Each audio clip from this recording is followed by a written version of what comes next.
Hadis, üçüncü hadis. Hani abi Abdurrahman Abdullah bin Umar bin Khattab radıyallahu anhuma قال سمعت رسول الله صلى الله عليه وسلم يقول بني الإسلام على خمس شهادة أن لا إله إلا الله وأن محمد رسول الله وإقام الصلاة وإيتاء الزكاة وحج البيت وصوم رمضان. İslam 5 nersenin üstüne kurulan dedi. İslam 5 nersenin üstüne kurulan. Hadiste qarasak, hadis bizge emneni үйретіп жатат. Hadis İslam'ın türküklerini үйретіп жатат. Bina деген söz бұл эмнеге айтылынат негізі? Құрылышқа айтылады. Құрылышқа айтылады да. Buniyal İslam ala хамс. İslam 5 nersenin üstüne, 5 türküktün üstüne kurulan dedi. Пайғамбарыбыз саллаллаху алейхи вассалам İslam демге оқшатты. Құрылышқа оқшатты. Үйге оқшатты. Birincisi emne? Ne? Buniyal İslam ala хамс. Şehadeti en la ilahe illallah ve enne Muhammed Resulullah. Oşal üydün türkügü emne dedi. Üydün paydualı emne? Üydün paydualı? La ilahe illallah Muhammed Resulullah söz. Akida. İşenim. Üydün emnesi paydualı. Kaysıl jerde kaçan üy beken болады? Kaçan? Paydual mıқты болғанда.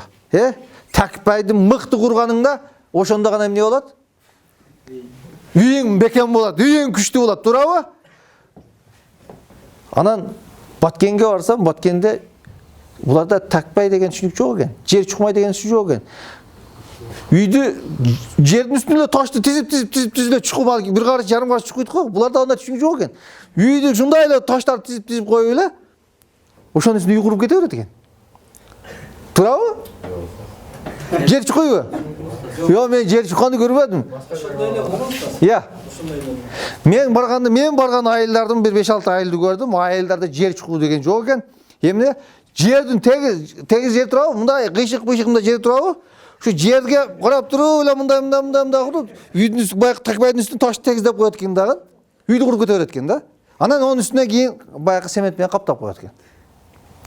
Ал мен айттым, силерде бир жер титиреген болсо, бул үйүңө дыр деп түшүп калат деп тамашалашып коем да. Айтайын дегеним, такпай күчтүү болсо, пайдабал күчтүү болсо, жерге астына чейин жарым метр, 1 метр чукуланып, анан кийин үй курулса, пайдабал бийик болсо, эмне болот? Үй бекен болот. Жер титиресе дагы эмне болот? Анча мунчага көчпөйт. Сел келип суу келсе дагы эмне болот? Туруштук берет. Тияктагылар келип туруп анча-мунча жаңжал болуп кетип атпайбы? Анча-мунча келип тияктагылар сизгирейин десе дагы эмне болот? Бийирээк курулган, асты менен курулган тик турат да, үй бекем турат. Пайдабалы бекен болсо, үстү эмне болот? Бекен болот. Пайдабалы бекен болсо, үстү чырайлуу болот.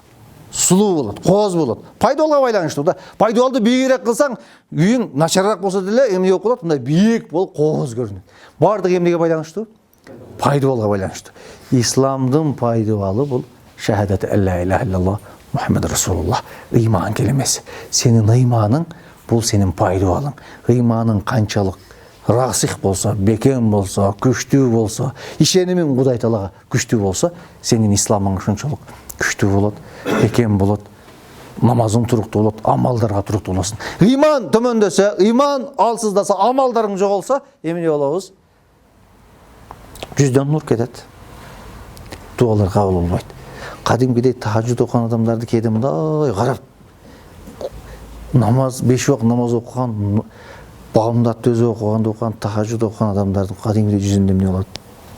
Кудай берген өзүнчө бир нур болот. Намаз окуган адам менен кээде намаз окуган адамдарды байкайсыңарбы кээде? Мындай түшүнө туруп кээде байкайсың. Намаз окуган менен окубагандын да. Намаз окуган адамдын кадимкидей бетинде эмне болот? Нур болот да.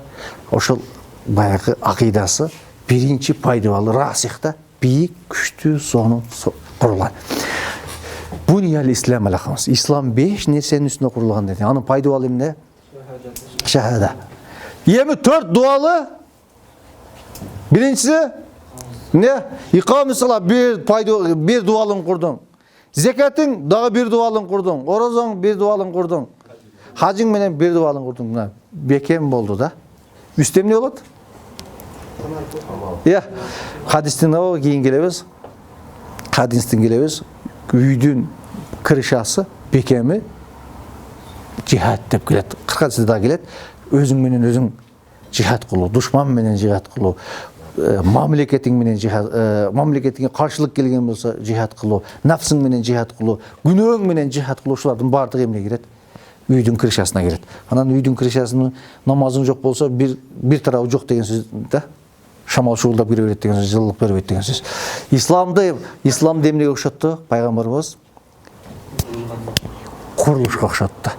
Курулуш качан бекем болот? Ыйманыбыз бекем болсо. Курулуш качан, ошол үй качан жылуу болот, качан ысык болот? Эгерде ушул дубалдары шашылап курулган болсо, бекем болсо, күчтүү болсо. Бизден мусулман адам эгер байлыгы жок болгон болсо, эмне менен токтолот? Шахадату ла иляха иллаллах, анан намаз, ораза. Туурабы? Зекет менен ажылык эмне? Байларга. Бирок Кудай Таалам бизге зекетти парыз кылды. Ажылыкты парыз кылды. Бул деген сөз, пенде, адам баласы ойгон, ойлон, иште байы зекет бер деген сөз. Адам баласы ойгон, тур, иште байы ажыгы бар деген сөз. Бизге талап кылынган нерсе ушундай. Кээде биз туура эмес түшүнүктө жүрөбүз.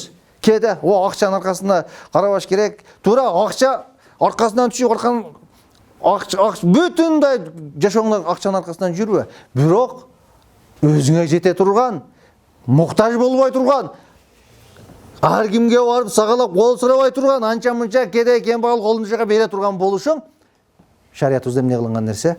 Талап кылынган нерсе. Бирөөдөн сурабай жада калса отун сатып болсо дагы курсаңды бак деп келет. Берген кол алган колдон жакшыраак дейт. Өзгөчө студент, өзгөчө муну силер, өзгөчө биз ислам чөйрөсүндө жүргөндөр, өзгөчө молдолор, өзгөчө хутба айткандар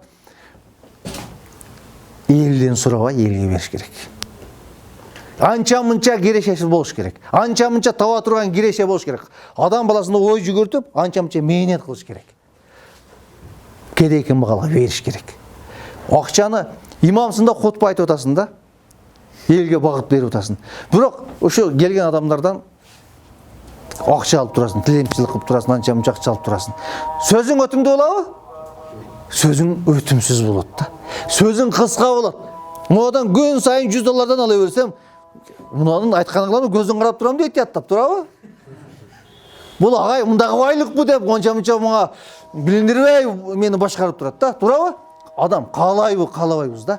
Эгерде сөзүбүз өтүмдүү болсун десек, эгерде жүзүбүз жарык болсун десек, эгерде Кудай Тааланын астында аброюбуз бийик болсун десек, эгерде бинабыз ысык болсун, шамалдабай турайлык деген болсок, эмне кылышыбыз керек? Ушу 4 дуалдын 4 тарабы тең курулуш керек.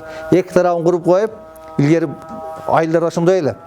Билесиңерби? 1 комната жасап кирип алат эле, дагы 3 комната жата берет эле, анан кийин